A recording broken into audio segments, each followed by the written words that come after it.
표결 앞둔 정치권 분위기 두 분과 계속해서 얘기 나눠보도록 하겠습니다. 김계응 전 대통령실 부대변인, 장현주 민주당 법률위 부위원장 두 분과 얘기 나누고 있는데요.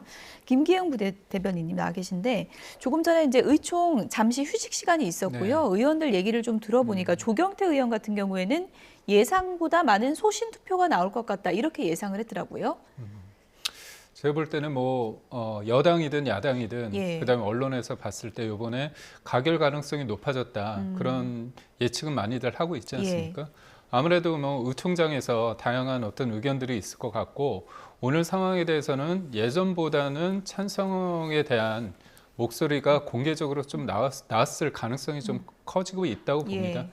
그런 측면에서 조경태 의원 같은 경우는 이 문제에 대해서 굉장히 본인의 어떤 생각을 강하게 얘기하고 있지 않습니까? 대통령에 대해서 윤석열 씨라고 그렇게 얘기할 정도로 얘기를 하고 있는데 그러다 보니 이제 본인의 입지를 뭔가 강화해주는 그런 분들의 어떤 얘기를 본인은 좀 소개하고 싶은 말도 어떤 의도도 없지 않아 있는 것 같습니다. 근데 이게 자율투표 부분으로는 저는 어느 정도 본회의장 들어가는 부분은 어느 정도의 어떤 컨센서스는 있다고 보고요.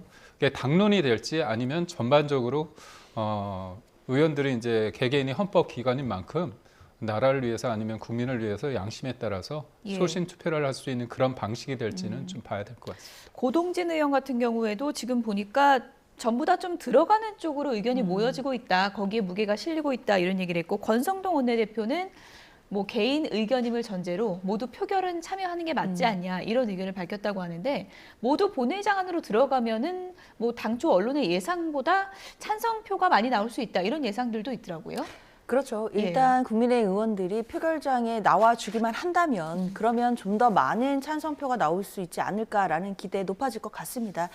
반복해서 말씀드리지만 익명 투표이기 때문에 사실 국민의힘 당내에서 뭐 당론으로 부결을 정한다 한들 들어가서는 사실 찬성표를 찍을 수도 있는 구조입니다. 그렇기 때문에 당론 자체가 크게 의미도 없는 상황이고요. 일단 자율투표로 투표장이 오게 된다라고 한다면 국민의힘 의원들이 정파적인 이해관계 이런 걸 떠나서 본인들이 한 사람 한 사람 모두가 헌법기관이다라는 것을 자각하고 역사적인 책무 소명 다 해주지 않을까 기대합니다. 네. 어쨌든 지금 공식적인 당론은 아직 부결입니다.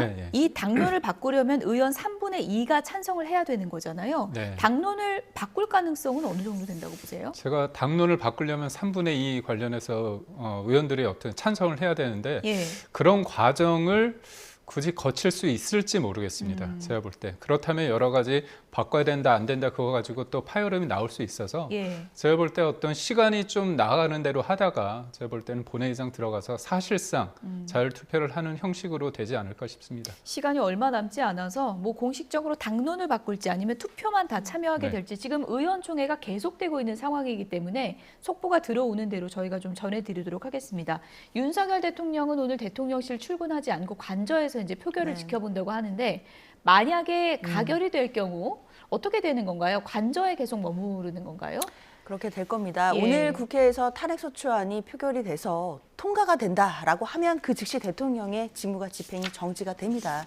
그리고 국회에서 탄핵소추안이 통과가 됐다라고 해서 그 자체로 탄핵이 되는 것이 아니라요. 헌법재판소로 넘어갑니다. 그럼 헌법재판소에서는 탄핵 심판 절차를 시작하게 될 텐데요. 그 기간 동안에는 당연히 대통령의 직무가 정지되기 때문에 권한대행 체제로 이관이 됩니다. 그럼 대통령으로서는 아마 대통령실에 출근하거나 뭐 권한을 행사하는 것이나 이런 것은 할 수가 없는 것이기 때문에 아마 관저에 머무르면서 탄핵 심판 절차에 대해서 대비를 하고 그리고 지금 계속해서 이어지고 있는 수사기관의 내란 혐의 수사에 대해서도 법적으로 대응하는 절차 이런 식으로 이어질 가능성이 높아 보입니다. 네, 탄핵 표결을 앞두고 탄핵 찬반 집회 현장 상황은 어떤지 저희가 화면을 실시간으로 좀 보여드리겠습니다.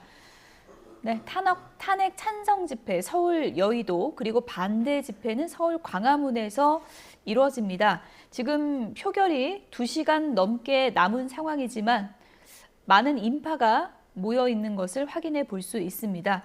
오늘 탄핵안 표결 결과에 따라서 집회 분위기도 사뭇 달라질 것으로 보입니다.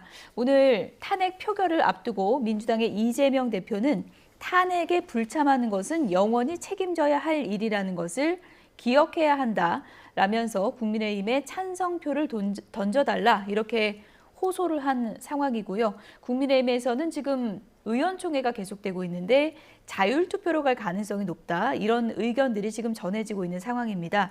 표결을 앞두고 지금 찬반 집회 인원이 속속 모여들고 있는 상황입니다.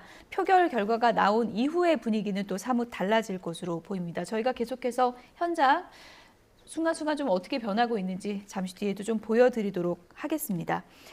윤석열 대통령 같은 경우에는 지금 이제 관저에서 표결 결과를 볼 것으로 보이는데 지금 공수처, 경찰 모두 긴급 체포 가능성을 거론하고 있잖아요. 긴급 체포가 되면은 어떻게 되는 건가요? 아무래도 긴급 체포를 한 다음에 긴급 체포를 하고 나서는 이제 제가 알기로는 48시간 내에 영장을 청구하는 거로 되어 있습니다. 그렇다면 긴급 체포의 요건도 있습니다. 사형이나 무기, 장기 3년 이상의 어떤 중대한 범죄를 했을 가능성이 있을 때, 지금 뭐 경찰이 검찰이 김용현 전 장관을 구속시킬 때 내란 공모 혐의를 하지 않았습니까? 공조 혐의. 그리고 이른바 내란의 정점을 윤석열 대통령을 나름대로 얘기를 했기 때문에 이 부분에 있어서 검경, 공수처까지 어떤 검찰의 칼날이 대통령에게 향하고 있다는 것은 부인할 수 없는 상황이라고 봅니다. 근데 사실상 이제 긴급 체포 요건이 앞서 말씀드렸던 중대한 범죄를 했을 가능성과 증거인멸, 그다음에 도주 우려 아닙니까? 이런 측면에 있을 때 뭐 증거인멸의 우려 때문에 긴급 체포를 할 가능성이 있다고 판단을 하는 건지, 그렇다면 그 이후에 실제로 제일 중요한 건 48시간 내에 영장을 신청했을 때 실질 심사를 통해서 발부가 되는지 여부가 중요할 것 같지 않습니까? 만약에 뭐 검찰이든 경찰이든 공수처에서 영장을 신청을 했는데 이 부분에 대해서 발부가 안 됐고 그다음에 영장 실질 심사를 통해 가지고 뭔가 이게 기각이 된다면 본인들이 생각했던 어떤 상황하고 모든 것들이 어그러지고 있는 상황이거든요. 그래서 지금 뭐 경찰이나 공수처에서 그렇게 얘기하는 거는 약간의 제가 볼 때 경쟁적인 측면이 없지 않아 있다고 봅니다. 실제로 뭐 며칠 안에 단행할 가능성은 크지 않아 보인다. 뭐 물론 이제 겁니까? 오늘의 탄핵이 어떻게 될 수 있을지, 왜냐하면 이 탄핵이 가결된다고 한다면 헌재에서 법적인 어떤 판단을 받기 이전에 정치적으로 탄핵이 국민들로 하여금 뭔가 정치적인 어떤 타격이 있다, 탄핵이 됐다는 그 측면도 무시하지 못하는 거 아닙니까? 그런 측면에서 있을 때 수사기관에서는 좀 더 그런 어떤 분위기, 그런 어떤 정치적인 어떤 책임에 물어낀 만큼 법적 책임을 묻기 위한 어떤 신병 확보를 위해서 굉장히 좀 노력하기 때문에 저는 탄핵이 가결된다면 다음 주 초에 한번 그런 시도가 있을 수 있을 것 같습니다. 사실 지금 수사기관에서는 현직 대통령에 대해서 긴급 체포에 대한 뭐 요건 검토에 나섰다라는 좀 언론 보도들이 있긴 했습니다. 그런데 이제 사실 사람을 체포하기 위해서는 원칙은 영장에 의한 체포입니다. 그러니까 체포 영장을 법원으로부터 발부받고 영장을 집행해서 체포를 하는 것이 원칙이긴 한데요. 긴급 체포일 때는 앞서 김 대표님 말씀 주셨지만 결국 긴급성이 필수입니다. 영장을 발부받아서 할 때는 이 사람을 놓친다든지 이런 긴급한 상황들이 있어야 되는 것인데, 사실 긴급 체포로 수사기관이 나아갔을 때는 대통령 경호처와의 물리적인 충돌이 있을 가능성도 현실적으로 예상이 되거든요. 압수수색 때도 좀 충돌이 있었잖아요. 그랬죠. 대통령실. 게다가 압수수색 때도 그런 일이 있었는데 대통령의 신병을, 그것도 영장이 없이 긴급하다라는 이유로 긴급 체포로 확보하는 것은 현실적으로 큰 물리적인 충돌이 빚어질 가능성도 우려가 됩니다. 그렇기 때문에 저는 수사기관에서 체포 영장을 발부받아서 체포를 하는 것, 이것도 검토를 하고 있을 것 같아요. 만약에 이렇게 된다면 법원에서 영장을 발부받아서 영장을 집행하러 가는 것이기 때문에 이런 물리적 충돌 부분에 대해서도 조금은 우려를 낮출 수 있겠다라는 판단도 하고 있을 것으로 보입니다. 네, 어쨌든 지금 뭐 검경 수사 속도 내면서 관계자들의 진술이 쏟아지고 있는 그런 상황이고, 국회에서는 이제 상임위 차원의 현안 질의를 통해서 이런저런 이제 계엄의 그 상황에 대한 여러 증언들이 나오고 있는데요. 과방위에 출석한 유튜버 김어준 씨는 이런 내용을 주장했습니다. 어떤 얘기인지 들어보시죠. 1. 체포되어 이송되는 한동훈을 사살한다. 2. 조국, 양정철, 김어준 체포되어 호송되는 부대를 습격하여 구출하는 침입을 하다 도주한다. 한동훈 대표의 사살은 북한의 소행으로 몰기 용이한 여당 대표이고 또 장이 선 것 같습니다. 천하의 장돌뱅이가 가만히 있을 수 있겠습니까? 그런데 아마 탄핵 표결을 하루 앞두고 우리 당을 흔들어 볼 신산으로 네, 저 말이 정말 뭐 장서서 꺼낸 말인지 아니면 정말 확실한 제보인지 저희가 알 길은 없는데요. 어쨌든 뭐 확실한 제보다라고 생각해서 김어준 씨는 얘기를 한 거겠죠? 어떤 일단 경위로 봐야 됩니까? 일단 김어준 씨가 어제 가방에서 나와서 한 이야기는 정말 충격적입니다. 예. 사실은 믿겨지지 않을 정도의 현실감이 없는 이야기로 들리거든요. 사살이라뇨. 예. 그렇죠. 게다가 이러한 모든 것들을 북한군의 소행으로 몰기 위한 위장작전이었다 이런 취지인 것인데 사실 굉장히 엄청난 이야기이기 때문에 김어준 씨도 아마 국회 가방에서 본인이 이런 엄중한 이야기를 한다라고 한다면 이것이 만약 거짓이라면 나중에 어떤 책임을 묻게 될지에 대해서 잘 알고 있을 거라고 생각합니다. 그러면서 제보자에 대해서는 밝히지 않았지만 적어도 국내 대사관이 있는 우방국이다라는 취지로 이야기를 했고요. 특히 민주당 의원에게 김병주 의원 등에게 지금 관련된 제보를 넘겼으니까 확인을 하고 판단하지 않겠냐라는 취지로 이야기를 했습니다. 따라서 당에서도 아마 이 제보들에 대해서 진실 여부를 판단할 것으로 보이고 지금 속속들이 이제 언론에서도 관련 이 제보자가 무엇이고 이 제보 내용이 사실인지에 대해서 취재에 나선 것으로 보이거든요. 예. 그렇기 때문에 이 내용들이 정말 근거 없는 이야기인 것인지 아니면 근거가 있는 정말 무서운 이야기들이 어떤 것인지는 저는 뭐 조금 지나면 밝혀질 수 있지 않을까라는 생각도 듭니다. 네, 뭐 여당 대표를 체포하라는 지시가 있었다는 것도 상당히 충격적이었는데 체포를 넘어 사살하라는 명령이 있었다 이런 충격적인 내용인데 국민의힘에서는 일단 뭐 가짜 뉴스라는 입장입니까? 어떤 네. 입장입니까? 그러니까 지금 계엄 때문에 많은 분들이 좀 혼란스럽지 않습니까? 예. 계엄 정국. 근데 그런 사이에 어떤 정치적인 이득을 위해서 가짜뉴스를 이렇게 공공연하게 하는 부분을 저는 심히 우려스럽습니다. 무엇보다도 보면 본인이 얘기를 해요. 워낙 황당한 소설 같은 이야기, 사실관계 전부를 확인한 것은 아니다. 그렇게 얘기하지 않습니까? 그러면 국회에 나와가지고 본인도 이렇게 전제를 깔아서 확인되지 않은 얘기를 막 하잖아요. 그렇다면 국민들이 바라볼 때는 앞에 부분은 생각 안 해요. 아, 한동훈 대표가 죽을 뻔했구나, 사살하려고 했구나, 이것만 머릿속에 각인되는 겁니다. 음모론과 가짜뉴스의 형태가 이런 겁니다. 그러니까 본인이 만약에 맞다고 한다면 국회도 민주당도 이거에 대해서 차분하게 좀 알아보고 난 다음에 예. 책임감 있게 하면 됩니다. 야당이 수권 정당을 지향하지 않습니까? 지금 사람들은 불안해요. 진실이 뭔지 몰라요. 수사기관을 통해서 찾아가고 있습니다. 진실은 아직 모릅니다. 현실상. 근데 이 과정에서 진실에 가깝지 않다는 것을 본인도 인지하고 있는 상태에서 이걸 얘기한다? 이게 책임성이 있는 건가요? 그리고 그런 판을 깔아주는 국회 과방위 최민희 의원님은 어떻게 정치적인 책임을 질 건가요? 나중에 문제가 있으면 그러겠죠. 김어준 씨가 얘기를 했다. 그리고 이렇게 얘기하는 건 저는 믿업지 못한 게 만약에 어떤 제보의 소스를 밝히면 됩니다. 우방국이라고 했잖아요. 미국은 아니라고 얘기를 했습니다. 우방국 어딘가요? 일본인가요? 어디죠? 그러니까 이런 것들이 문제입니다. 저는 진짜 사실에 기초해서 얘기하는 부분을 가지고 대통령을 공격하거나 지금 어떤 계엄의 어떤 부당성을 얘기하는 건 괜찮지만 예. 지금 사람들이 불안하고 있는 걸 통해 가지고 본인들의 입지를 하는 겁니다. 제가 말씀드릴게요. 박근혜 전 대통령 탄핵. 그때 수많은 가짜 뉴스가 있었습니다. 예. 박근혜 전 대통령이 뭐 미래를 즐겼다, 구술을 했다 7시간 밝혀진 게 있나요? 탈탈 털었습니다. 탄핵에 대해서 어떤 입장은 다를 수 있어요. 박근혜 전 대통령이 저희 탄핵을 당한 부분에 대해서 평가는 다를 수 있지만 그 과정에 무수한 가짜뉴스에 대해서는 아무도 책임지지 않았다는 거. 그렇다면 이거에 대한 가짜뉴스에 대해서 누군가는 굉장히 이득을 보겠죠. 진실은 이만큼인데 이것으로 인해서 진실이 왜소화될 수도 있고요. 과잉 부풀릴 수도 있는 겁니다. 그렇기 때문에 저는 책임성 있게 이 부분에 대해서 민주당이 책임지는 어떤 자세를 보이고 만약에 이 부분이 사실이라고 한다면 대통령의 탄핵 사유가 명확하겠죠. 그리고 뭐 형사처벌도 당연히 받는 게 맞는 거 아닙니까? 내란죄니까.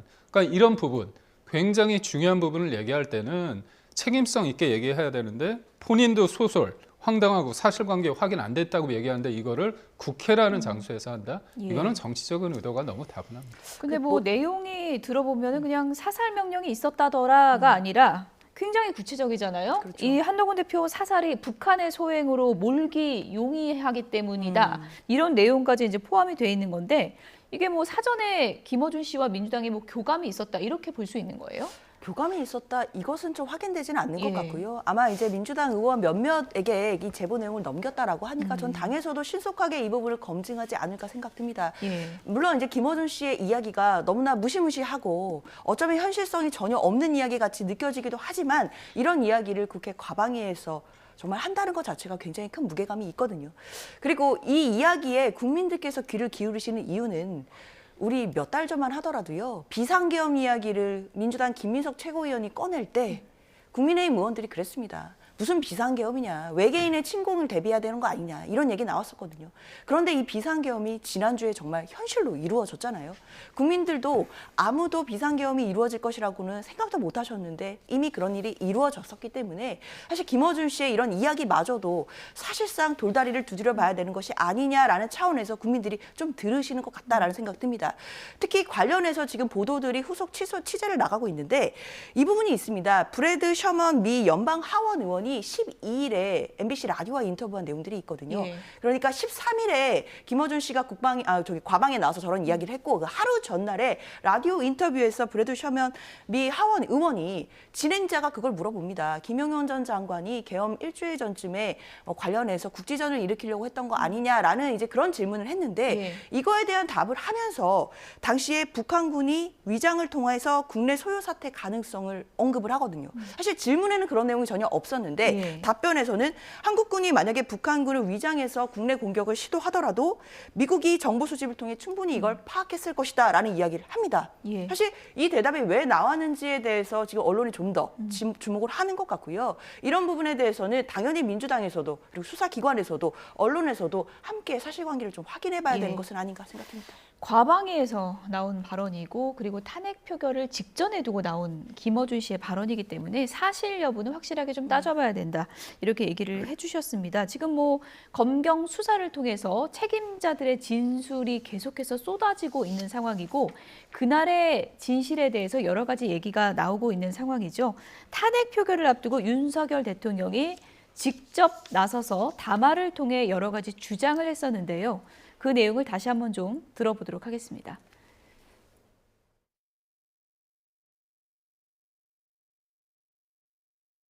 현재의 망국적 국정마비 상황을 사회 교란으로 인한 행정사법의 국가기능 붕괴 상태로 판단하여 계엄령을 발동하되 그 목적은 국민들에게 거대 야당의 반국가적 패악을 알려 이를 멈추도록 경고하는 것이었습니다.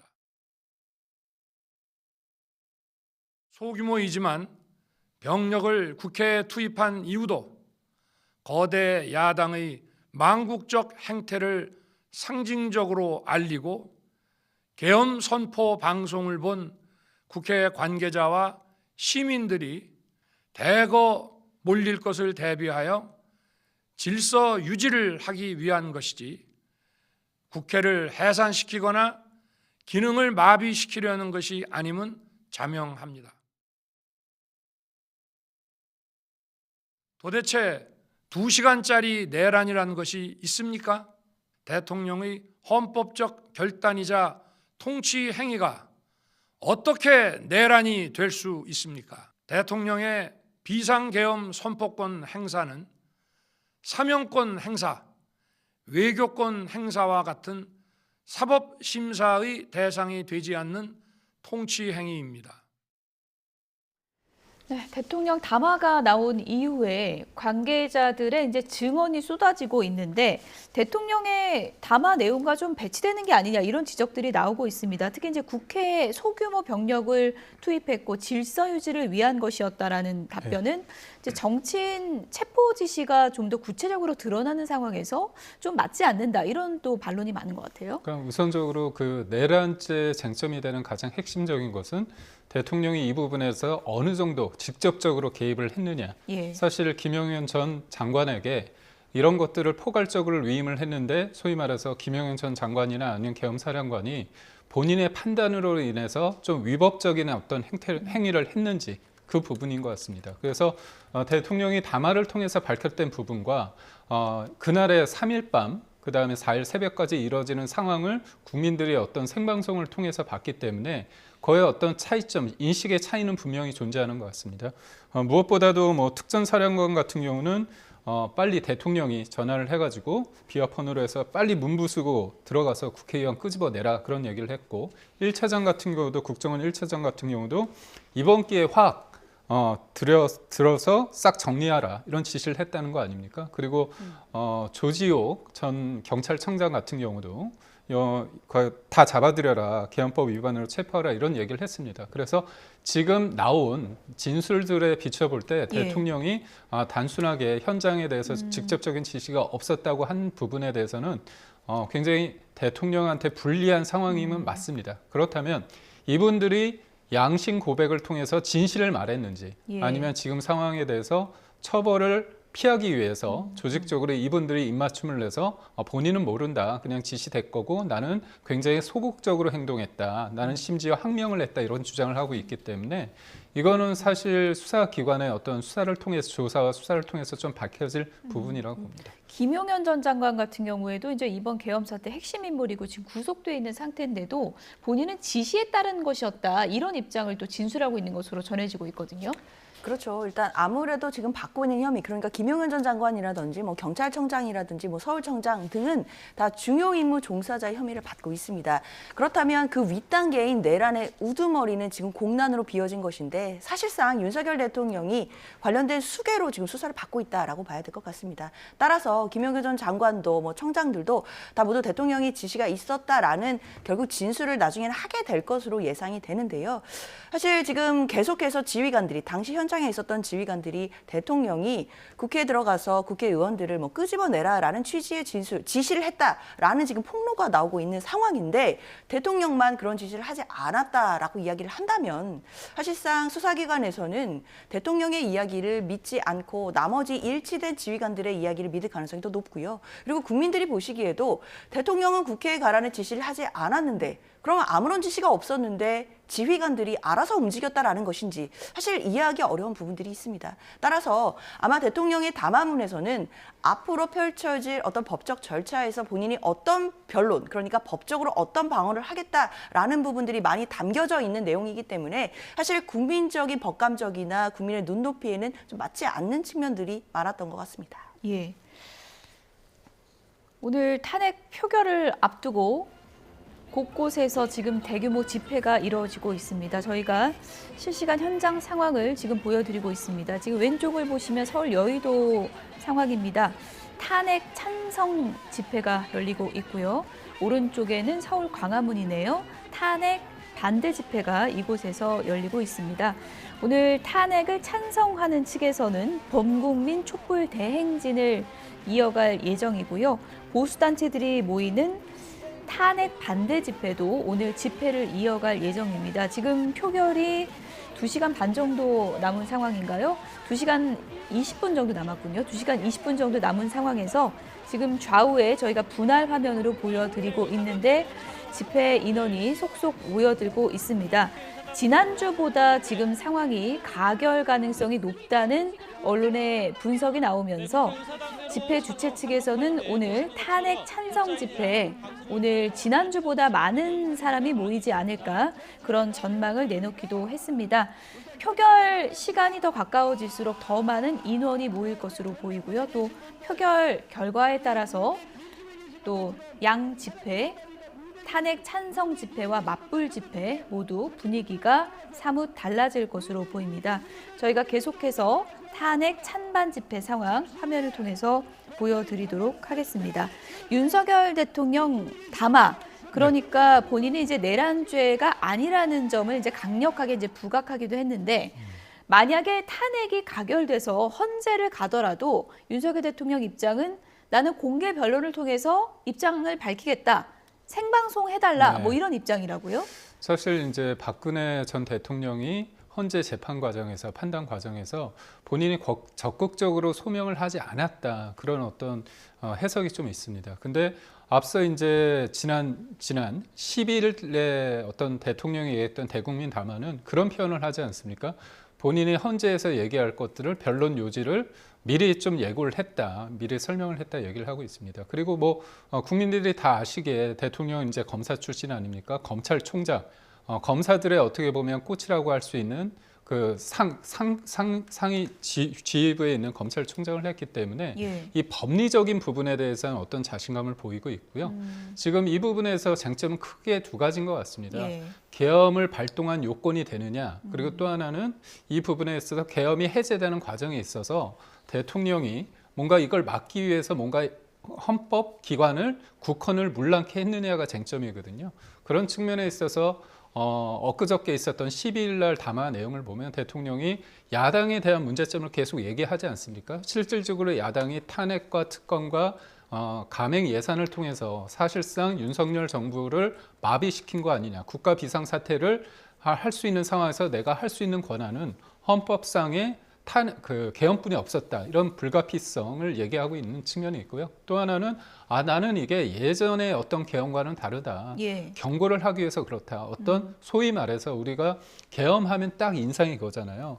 그러니까 대통령이 계엄을 하는 게 아니라 실질적으로 12.12 사태도 보면 예. 전두환이 그렇게 한 거 아닙니까? 그런 측면에서 어떤 차이점을 계속 부각하는 데 있어서 무게를 둘 것 같습니다. 장현주 부위원장께 마지막 질문을 좀 드릴게요. 지금 헌재로 만약에 간다면 오늘 가결이 돼서 인용이 될지 기각이 될지도 이제 관심사인데 지금 친윤계 그리고 윤석열 대통령 측에서 헌법 51조 얘기를 지금 꺼내들고 있거든요. 네. 이게 어떤 거고 이게 받아들여질 가능성은 어느 정도인지 설명을 좀 해주시죠. 그러니까 이제 헌법재판소법 51조에 대한 이야기입니다. 거기 어떻게 규정이 되어 있냐면요. 예. 결국 탄핵 심판 심판 절차가 진행 중일 때 같은 사유, 동일한 사유로 형사소송이 진행 중일 때는 탄핵 심판 절차를 정지할 수도 있다라는 규정이 있습니다. 결국 이제 임의 규정이기 때문에 재판부가 판단을 해서 결국 탄핵 심판도 하고 있지만 동일한 사유가 형사소송 중이다라고 한다면 이 결론이 달라질 가능성이라든지 여러 가지를 판단해서 탄핵 심판 절차를 조금은 정지하고 기다려줄 수도 있다라는 그런 규정인데요. 사실 이 사례가 있기는 합니다. 올 초에 이제 손중성 검사에 대해서 손중성 검사는 탄핵 심판도 받고 있었지만 형사소송도 돼 있는 상황이었죠. 동일한 사유였기 때문에 헌법재판소에서 탄핵 심판 절차를 정지해뒀던 바가 있기는 합니다. 예. 그런데 사실 이 조항을 아마 대통령도 주장은 하겠지만 예. 대통령의 탄핵과 수많은 검사 중에 한 명의 검사에 대한 탄핵 소송이 과연 같다고 볼 수 있을까요? 저는 이건 헌법재판관들이 당연히 이 재량의 안에서 제대로 판단해 줄 것이라고 생각이 드는데 당연히 대통령의 권한대행 체제가 계속 길어진다는 것 우리나라 헌법 절차에서도 맞지 않기 때문에요. 예. 중단 없이 이런 주장과 상관없이 조속하게 탄핵 심판 절차를 마무리할 것으로 보입니다. 네, 지금까지 두 분과 얘기 나눠봤는데요. 김기흥 전 대통령실 부대변인, 조금 전에 저희가 자막이 대변인으로 잘못 나가는데 부대변인 지내셨고요. 장현주 민주당 법률위 부위원장 두 분과 얘기 나눠봤습니다. 고맙습니다. 고맙습니다.